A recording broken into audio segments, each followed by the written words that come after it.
point out the cover photo here, which really shows us to a certain extent what we're at about here, the idea that we have, particularly in the next image, we have, you can see quite clearly, we have our two instruments of healing in the background here with our model. And she is one of my patients. Yep. And of course, here we are. But as we did in the book, we wanted to start with a quote from Rainer Maria Rilke. Now, in addition to being singers both, I've also been composing classical art songs for a number of years, and this particular text in the original German is one that I composed a number of years ago, and it really is a wonderfully poetic notion about relationship, if you will, expressed in vibratory terms. And of course, much of what we're going to be doing from a practical standpoint has to do with introducing this component of vibratory relationship within the context of these healing treatments in tandem, of course, with acupuncture needles. So we'll start with a few quotes and then get into the body of the material. Yes. So this beautiful poem is called Liebeslied in the original German. And here's an English translation. Everything that touches us, me and you, takes us together like a violin bow, which draws one voice out of two separate strings. Upon what instrument are we to spanned, and what player holds us in his hand? O sweetest song. Beautiful. Yeah, and that's actually only the last stanza of that particular poem, but it is particularly wonderful. Yeah, and the next one I will it's Alfred Tomatis. Yep, those of you from French Canada may be well acquainted with who he was. Let's go ahead. Anyway, each organ and function within the body creates a vibration which helps it maintain its equilibrium. These vibrations allow the body to cooperate with its self-healing. And Alfred Tomatis did a lot of work with sound. He is a doctor in Montreal. He wrote a book called The Conscious Ear. If you have not heard about it, The Conscious Ear, people are still doing this work. And it started with opera singers who are having troubles with their throats and with hearing. And he would use sound waves to help people also who were dyslexic or had learning disabilities. And he, as I said, he was an amazing doctor and understood vibration and healed a lot of people with sound. Helped a lot of people with dyslexia. We had a dear friend in Sydney, Australia, who we've collaborated with on a number of occasions. It's actually stayed in her wonderful apartment in the Piermont section of Sydney, and her son suffered from a particularly rare form of dyslexia in which the words and the text on a given page of printed text would reverse themselves. And she told me the last time we were there, I think, that it was the Tomatis method that helped to cure him of that particular dyslexic If you haven't affliction. heard of him or his book, he is now deceased, but The Conscious Ear is an excellent book. Some of you probably know about it. Okay. Yeah, and so what we have here really is this notion of the body being expressed, and we'll touch on this a little bit more in later, the idea that when it's functioning at its optimum, it really is like a finely harmonized instrument. Now we have another quote here from Hazrat Inayat Khan. Some of you may know him. He's a very famous Sufi mystic, a number of books to his credit. Vibration has motion, therefore all life is motion. Behind the whole creation, the whole of manifestation, if there is any subtle trace of life that can be found, it is motion, it is movement, it is vibration.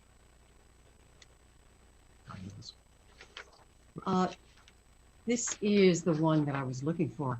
Everything that moves, from the smallest molecule to the planets in the unceasing orbits to the vast galaxies pinwheeling throughout the unfathomable reaches of the universe. It's quite a mouthful. Incredible. Everything that moves, it all generates a vibration that we can or may consider to be sound.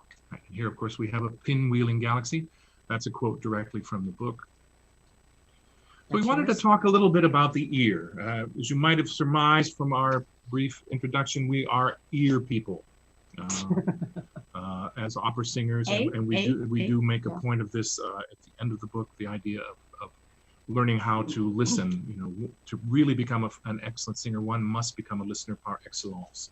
So we really are very concerned with, and we do touch on this a great deal in vibrational acupuncture, about the increasing dominance of the eye over the ear in our culture. And of course, this current pandemic situation has made that all the more glaringly obvious, because we are basically relying upon visually driven technology more and more as a consequence.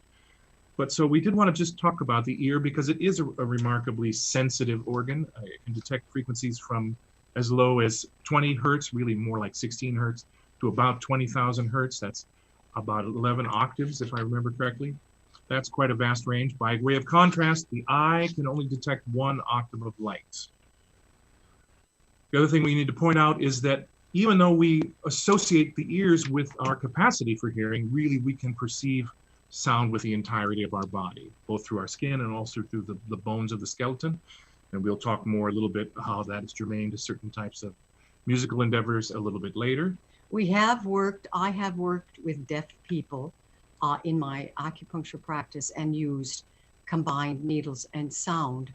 And because of the conductivity of the bones and the water element, they literally could feel and be aware of the vibration. And it really helped them to be able to sense that with their entire body, their scalp, their skull, their head, their bones, the body. And it's quite amazing. And it actually uplifted them and helped them be aware of that. In fact, we've got stories of people getting their hearing back using sound. Right. And of course, some of you will be aware that there are certain types of new audio technology that actually capitalize upon the fact that you can hear sound if the vibration is played into the bones behind the ear, right? So what is music?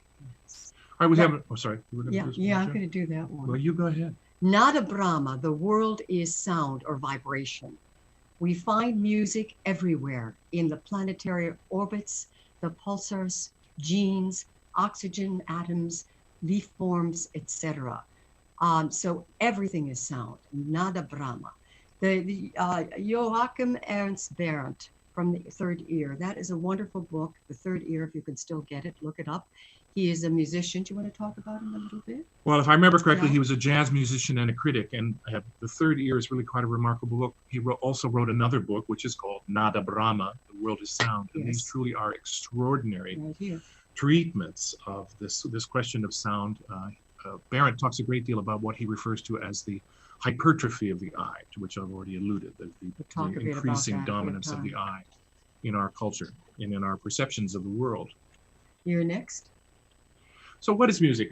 Now, we know it's an interesting question, because we don't really stop to think as a general rule about the music that informs our lives.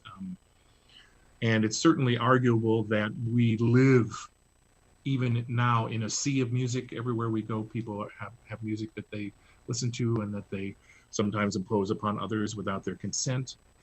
But what really is music? Well, if we look at it fundamentally, it's really about the organization of sound in a particular way. And all cultures, really since the beginning of recorded time, and most likely, as we note here, in prehistoric eras, there's a lot of evidence, for example, to suggest, and we do touch on this in the book, that the Neanderthals may have used a certain kind of musical communication. And there have been musical instruments that were discovered from about 30 or 40,000 years ago of remarkable sophistication, easily the equal of anything that we've created in the last several centuries here in the West. And in conjunction with that, of course, almost all cultures have used music therapeutically, and we're going to touch on some of that in just a little bit. Yeah, remember that music is organized sound. It is not helter-skelter. It is actually an organization of sound. Yeah. Did you want to? Yeah, I mean, some musics are more organized sound than others. And the documented effects, of course, of music therapy, as I'm sure many of you know, are manifold. It reduces stress, strain, and pain, promotes relaxation, fosters self-awareness and creativity, improves learning, the much-touted Mozart effect, for those of you that know what that is. Don Campbell we met him when we were in Boulder. Yeah, years ago. The late Don Campbell did research on learning and memory, and what he used was Baroque music, the basso continuo, the constant beat of the. You want to explain to them what basso continuo was? It's just a continuous Like rhythmic pulse in the bass of the orchestra or the piano or the harpsichord, whatever's being played. yeah. And it provides this steady rhythmic drive. And he did research with this Baroque music, Mozart, Handel, etc., and played music during the time when students were taking tests. And he found out through his studies, the late Don Campbell, that most of the people who listened to this Baroque music literally had did better on their tests, and they were relaxed, and their memory was better. So keep that in mind when you're choosing music instead of rap, etc. Get some nice classical Baroque music, especially if you want to stimulate your brain. It's kind of like the child in the mommy's womb. The child actually it listens and is receptive to sounds inside and outside the body. The whole idea of being receptive to this music literally tweaked their memory, and they did very well. So if you have to take a test, make sure you listen to Baroque music. Yeah. And the last point here, the idea that music helps to clarify values, is something we're going to touch on in just a moment in our consideration of Chinese music. But this, again, was very much a philosophical perspective of the impact of music throughout the ancient world, something that we seem to have lost sight of in the modern era. Okay, me. Constitutional harmony. When an organ system or part of the body is healthy, it emits a natural, resonant, healthy, harmonious frequency. Did you ever think about your organ systems and a frequency that it emitted in a balanced frequency when it is in harmony?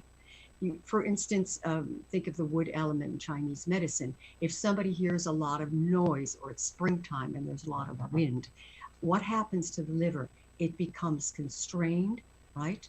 And the pulse becomes wiry and tight. So the maybe the sound was something that didn't work for them. It wasn't, the frequency wasn't harmonious. So when out of harmony, it is diseased. That makes sense. This is a reflection of a discordant pathogenic imbalance, for the example of the liver meridian. I've seen people in New York City, when it's wind, there's a lot of wind, which happens in the spring, walk down the street looking at the wind going, stop it, stop it. And you could just see the liver, the wiry liver, just tightening and tightening with that frustration and anger. So be aware that it's important to have healthy, harmonious frequencies to the best of our ability. According to the ancient Chinese, which we'll get in a bit later, I did a lot of study on scholarly books on ancient Chinese music. I spent, how many weeks on that to be? I wouldn't venture to guess. Oh my God. If you need any recommendations of some of the books, they're in the back of the book, the ones we use. So according to the ancient Chinese, correct sound, upright sound, like upright chi sound could ameliorate, let's try that again, these unhealthy frequencies. So the correct music or the balanced music, and we'll go into that more, can balance and heal that issue with the being diseased.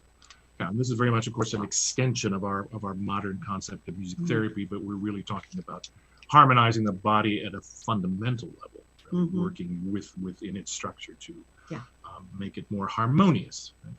Are we having fun yet? Let's continue. We're going to get into it even more so. So now we're going to give you a little survey of various methods of sound healing, and we'll talk about them each in turn. I think you'll find this interesting. Once again, this is one of the ways in which we launch vibrational acupuncture. We do touch on these things in our first chapter. And as you see, there's quite a range of different instruments that are being brought to bear. Of course, we are focusing principally on planetary tuning forks in this particular But there are other tools that you can use, and one of them is, go ahead. So as opera singers, we're of course well acquainted with the notion that certain types of vocal utterance can move people very powerfully. We've seen it in our professional careers, but there's also, of course, an entire school of vocal sound healing. We actually both studied with a woman here in New York who was an expert in that. And there's many people that argue that the concerted use of the voice is one of the most powerful of all healing instruments. Absolutely, because the voice has intention. In other words, when you are singing or sounding or voicing, you have your body and your intention of what you're doing. And one of the things, of course, about vocal utterance is that it often serves a cathartic effect. It isn't necessarily always so much about beauty of utterance, but the fact that the person is able to give voice to their emotions. And the first example we have here is one that comes from Ireland, Sandro. Keening, a cathartic use of the human voice used to express grief. And Mary Elizabeth wants to tell you a bit more about the 17th century, Irish and Scottish women wailed like a siren to mourn for a departed loved one. And there would be a group of women, usually older women, that would get together at the wake or at the grave, and they would start keening. That's where the word came from. So they would clap their hands, they would stomp their feet, and they would move their bodies back and forth, almost like in Jewish religion, davening, to express the loss and to help not only them let go of the pain of their friend, but the people, the family who were experiencing this. So literally mourn up and down the scale. It would just go, I mean, the sound wasn't necessarily pretty, but it was a wail. And this happened in the 17th century. I'm not sure whether they're doing that anymore. Yeah, you can still find sites that are devoted to keening. Keening, K-E-E-N-I-N-G. Very unusual, using the voice to get rid of catharsis. We could use that right now. Absolutely. In our time. Yes. Well, of course, some of you will be aware that during the height of the pandemic lockdowns in Italy, many of the ordinary Italians were walking out on their balconies and singing, pop songs or opera or whatever they were doing. And this must have had a real cathartic effect, not only for them, but also for those people that heard it, right? So I think the use of it is certainly apropos. Okay. Now we're going to talk about Tingshaws, and I'll just go ahead. I have one right here. Here's Mary Elizabeth's got one on the camera, and we have one slideshow. So these are small handheld symbols that are used in an extremely effective way to clear space and delineate the beginnings and endings of healing rituals. So when struck together, they produce a rapid beat. A beat, do you want to explain what that means, the vibration? We haven't really gotten into notions yet about consonance and dissonance, but when two sounds are occurring that are not quite harmonious, the pulses of their individual vibrations coincide rather more closely than others, and this produces audible beats, which can be used for a variety of different purposes. Yeah, and we'll talk about that. Originally, it was used in ancient religious groups called the Bon, B-O-N, and they literally used these Tingshaws to expel gwei or ghosts. And then, of course, that would be Sun Si Mao's 13 ghost points, to get rid of gwei or ghosts, the negative aspect of the psyche, human psyche, or it could be a pathogen, an illness. So they would use the Tingshaw for that. And that was pre-Tibetan Buddhism. The Tingshaws now in Buddhism are sounded before and after a meditation. So to begin the meditation and to end it. It promotes mindfulness in the Tibetan Buddhism, and it brings attention to the present moment, which is very important. It brings attention to being present, not thinking in your head about where you want to be, but here and now.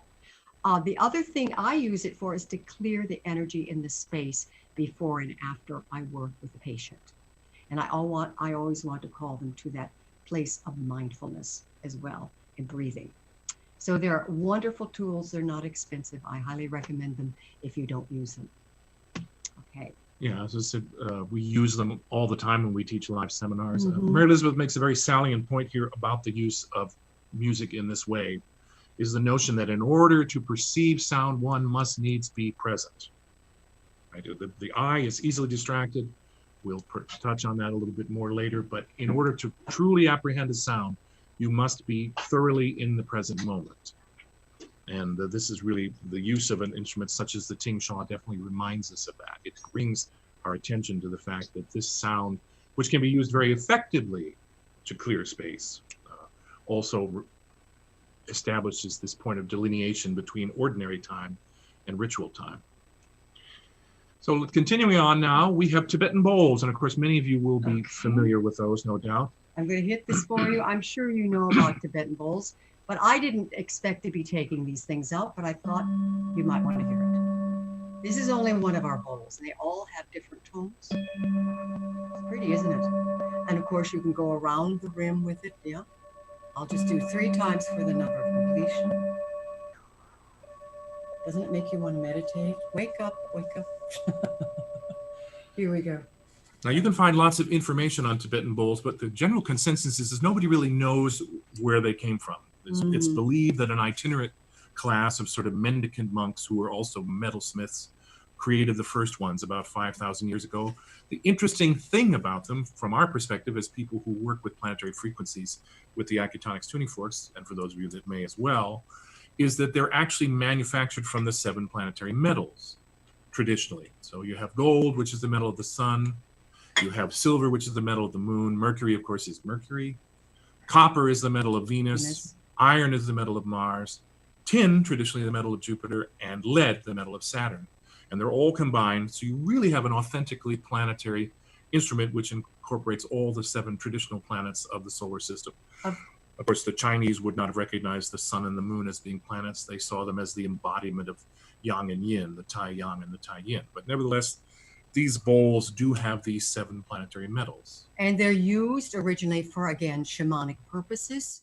But later in Tibetan Buddhism, they are used for rituals, meditations, and as we know, the famous Tibetan monks chanting, right? Chanting. And they're beautiful, and we actually put them on the body. We have 3 of them, a lower one between the legs, 1 on the abdomen, and 1 on the heart, if the patient agrees, and we hit the Tibetan bowls at the end of the treatment. Or you can put them under the table and hit them, and this vibration will rise up and from under the table, and will the patient will feel that while they're lying there. So it's a wonderful way to integrate that into acupuncture treatments as well. So those of you, of course, who are sound healing practitioners already will know that sound is a visceral experience. So for people to actually have these bowls on their bodies and feel those vibrations incredible going through their bodies is really powerfully transformative. And do ask permission. Don't just drop them on the body. And of course, Mary Elizabeth held one up for you, but here's a lovely image of a Tibetan bowl here. Crystal bowls. Now, we have a woman that we've known for many years who is a graduate of our first international gold standard facial acupuncture certification program. She's in Minnesota. She's a wonderful practitioner and teacher of our protocols. And she has, I don't know how many different crystal bowls. Oh, a whole room full of not only crystal, but Tibetan bowls, every bowl you could imagine. When we first met her, she called herself the bowl lady, right?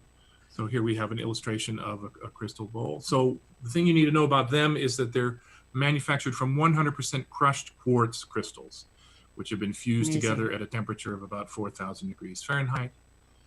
And of course, we are well aware of the powerful impact of healing sound in general upon the body. But what the interesting thing about the use of crystalline bowls is that the functioning of our nerve fibers actually mirrors the piezoelectric effect of crystals. Explain piezoelectric to them. Some of you will know probably piezoelectricity means that electricity is engendered by applying pressure to something.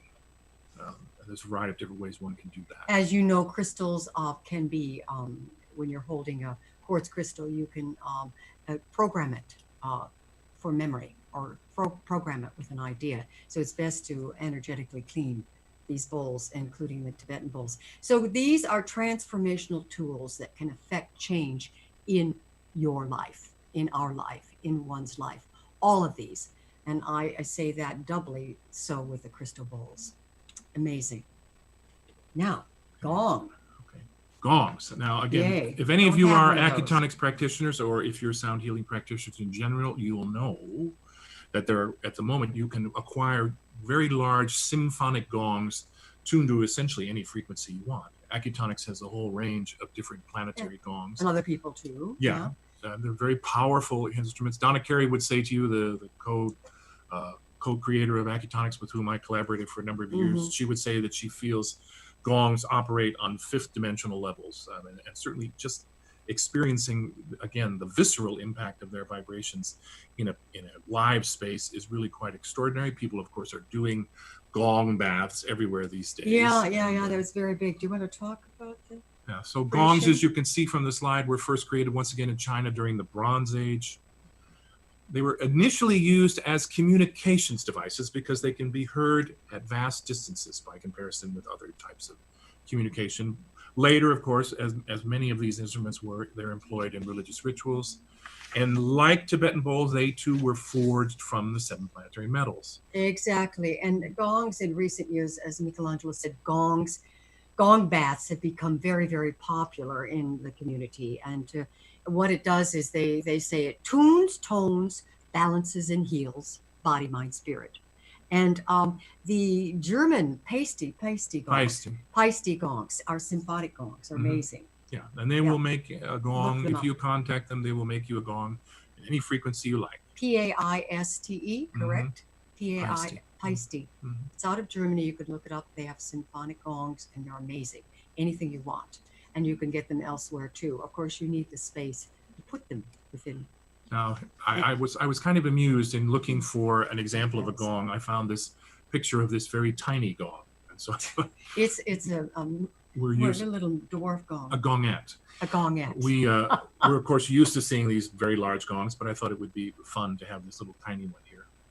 So the next one that you don't have there, which I think is very important, in ancient China, they used bells. Not only gongs, not only Tingshaws, not only Tibetan bowls, they used bells, and I call this the bell fax.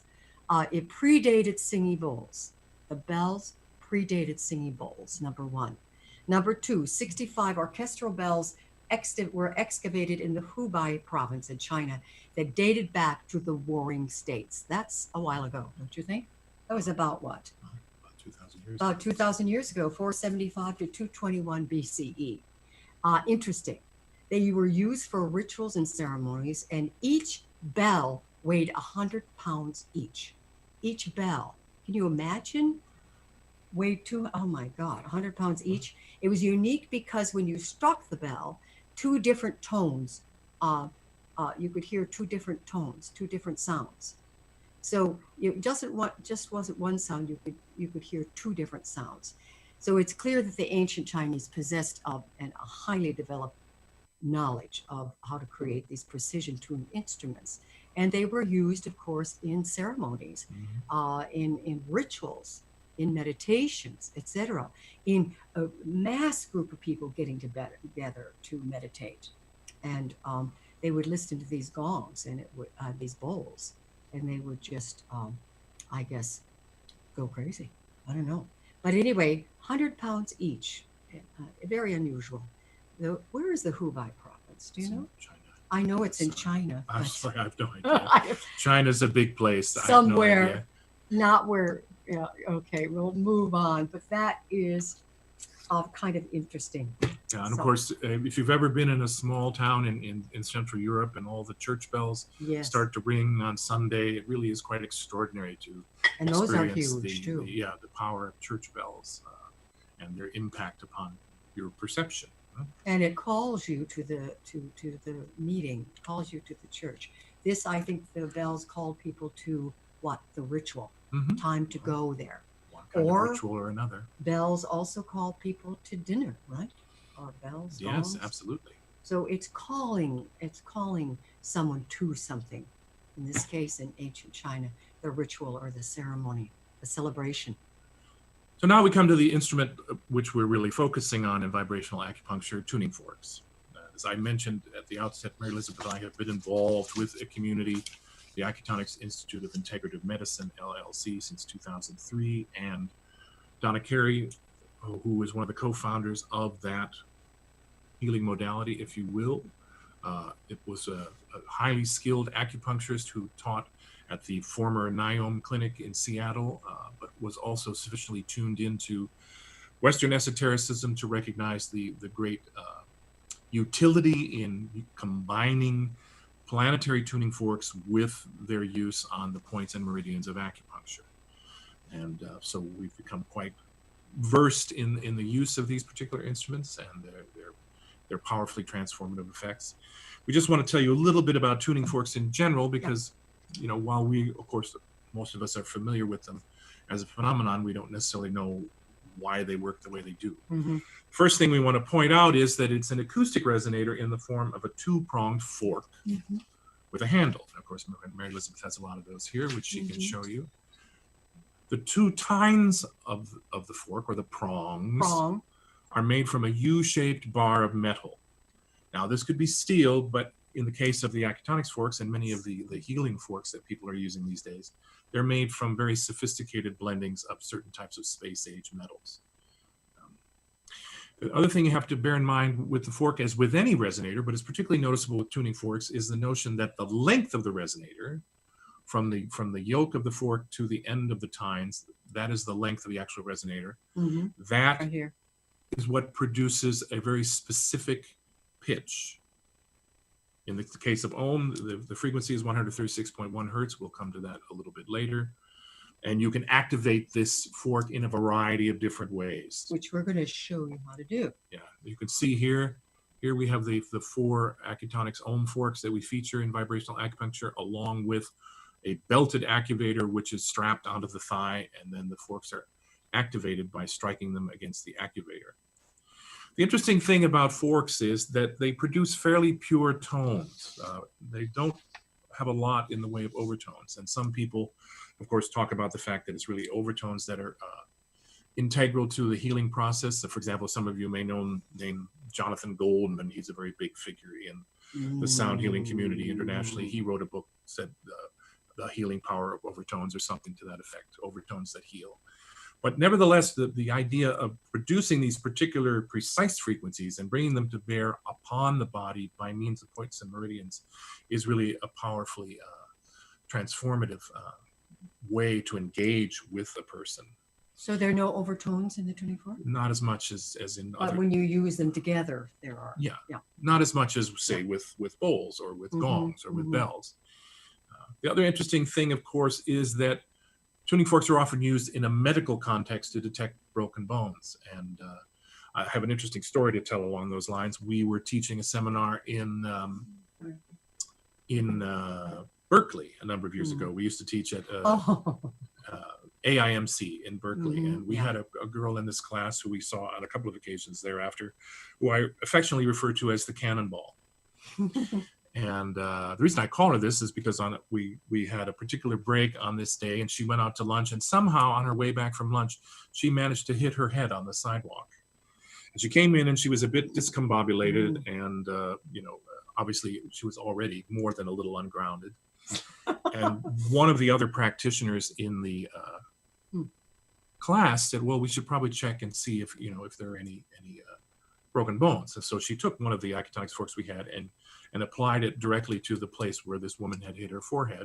And of course, there were no broken bones, but so it was the idea that she used it in that way. And then, of course, we went on to actually work with her. I actually grounded her with the forks, and she, in fairly short order, was rather more collected and more calm, But so it's this idea that they use tuning forks in this medical way. Some of you may be aware that tuning forks are the invention of a man named John Shore. He is a 17th century trumpeter who was actually a favorite of the German English composer Georg Friedrich Handel.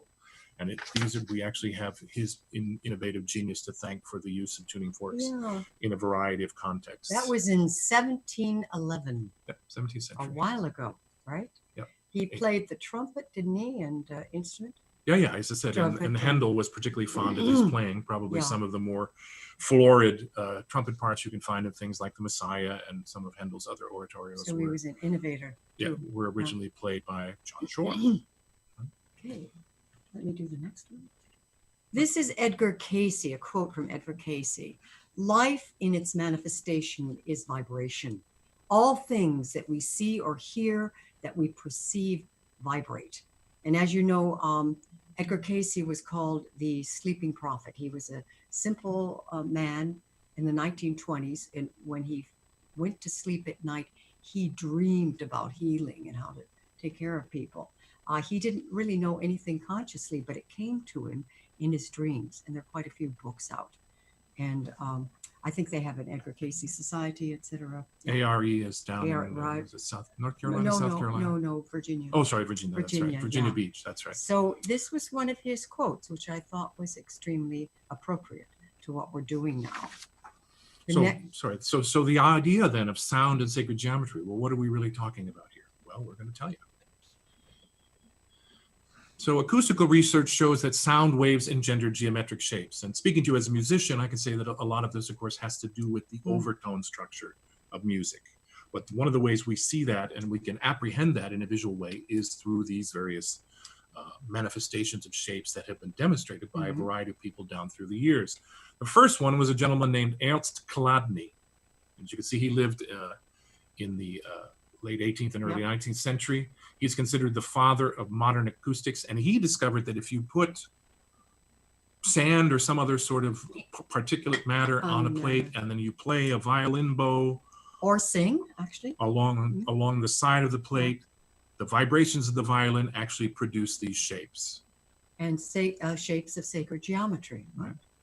Almost like mandalas. Now, Mary Elizabeth discovered this woman, Margaret Watts Hughes. She was a Welsh singer, and she devised a way that she could show how her voice engendered. Yeah, it's an ideogram, or what was the name of the? Yeah, I don't recall. It was a name of a special. She would sing into this. I think it's an edigram, and she would sing into it and go up and down the scale, and then she had the plate there, and she literally created beautiful geometric shapes that literally mirrored nature, like the leaf of a tree, a flower, etc. Just by her voice. She would give concerts where she sang, and she had all of these bowls there creating sacred shapes while she was singing. She was apparently a very, what can I say, very industrious, and gave concerts everywhere for a long time. And she lived died in 1907. So yeah, interesting. Then we have the gentleman Hans Jenny.